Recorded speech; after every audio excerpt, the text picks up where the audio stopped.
fairy friends, thanks for joining me again. You'll remember this ragtag bunch of dolls from my box opening. Thought I'd take a picture before I started fixing them up and making them over. And we're going to be focusing on this little gal right here. This is an Irwin doll, and it's from 1990. I don't know what this doll did exactly. It does have a compartment back here that has been sewn shut, and something right here which could have been like a tag. It looks like some type of a label. So it did have some electronics in it, so that would have been the battery compartment. You can see inside the little hole back there, it actually had a plastic, just a cylinder. Like, imagine this as just a perfect cylinder, not chewed up. But basically what I did was I was trying to pull what I thought was just some type of mechanism. I assumed it was sticking out enough so that perhaps a doll bottle could be pushed in, and that would push it in, which, there's hair on this. It would push in, but then it would come back out when you pulled the bottle away, and then it would make the doll cry. So this was just inside the head still. And when I tried to pull it out, I realized it was connected to something, which made sense after I pulled on it. So what I did was I took the zip tie off, looked inside, and basically this was just inside the head with this sticking through the mouth. So I just pulled it out like this because I don't need this in there, and it just looked kind of weird having the little hole there. With the little plastic piece sticking out. It looked like something had broken off in there. Now it just has the hole, and since we're used to the drinking wet babies having like a hole like that, it doesn't look strange. So while the head was off, I went ahead and washed the hair, because this is from 1990. The hair is still in really great shape. It will need a trim, but I'm not doing that now. And the body has been sanitized with Lysol, and then I washed the arms and legs. So what I'm doing right now is just replacing the lip color that I took off and the color inside the mouth. I want to put some more color back in there, and that's it. So I'm going to go ahead and do this in time lapse like I've done before. And again, these are what I'll be using is the Gallery Oil Pastels, a selection of mostly flat brushes so that I can get that color on and wipe it on. I'll be using Q-tips and cosmetic wedge to get that color in there. And then the last step will be the sealer for the lips. So let's get started.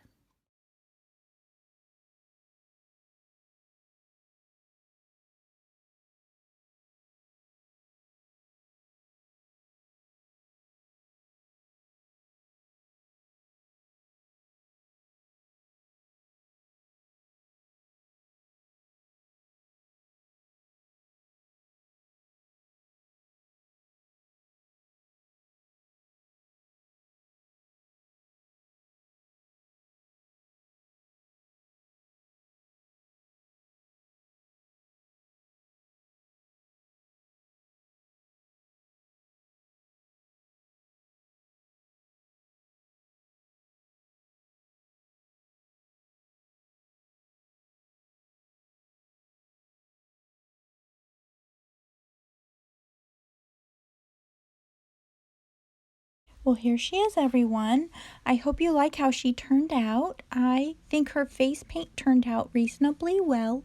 I didn't show it. I didn't record putting the eyebrows on, but as you can see, she has new eyebrows. I put those a little bit farther up than her original ones, and I just think it kind of made her expression look a little bit nicer. And I really did love her yellow dress. So I decided to keep that on her. It's gotten a nice washing, so that yellow has brightened up and the gray lace is now white. And I did think this was a doll dress, but you know what? It has tags on it that says preemie on it. And I was very surprised that it's an actual baby dress because around the collar, the elastic just kind of looks like what you'd find on a doll rather than a baby. I imagine that that elastic would bother a baby right there next to the neck. Her hair came out really clean, and I used these thinning shears on her rather than trimming it straight across. She did have some uneven hair, and I just thought cutting it shorter wouldn't help her at all. The thinning shears, however, really did do wonders for her. So if you're ever in that situation where you have a doll and it's received an unfortunate haircut and you don't really want to make it shorter, see what you can do with the thinning shears first. And even though her hair was in pretty great shape, I just really wanted her hair to be pushed down more towards her face. And I just thought that would flatter her more, and the bonnet does that. It serves two purposes. It really completes out her outfit, plus pushes her hair towards her face to really frame her face. And I am so tickled with her. I really am. I'm glad I have her in my collection because her face is just unique to me. And I did do booties, matching booties. I crocheted those along with the hat. And overall, pretty happy with how she turned out. This was a reasonably quick fix, and now I have a cute little doll to add to my collection for 99 cents. That's can't beat that. And so we're always looking for deals, and if it's not too much work and we're able to do it, then we can pick out some really unique and interesting dolls that we can try to squeeze on the shelf to add a little bit of interest. And that'll do it for this video.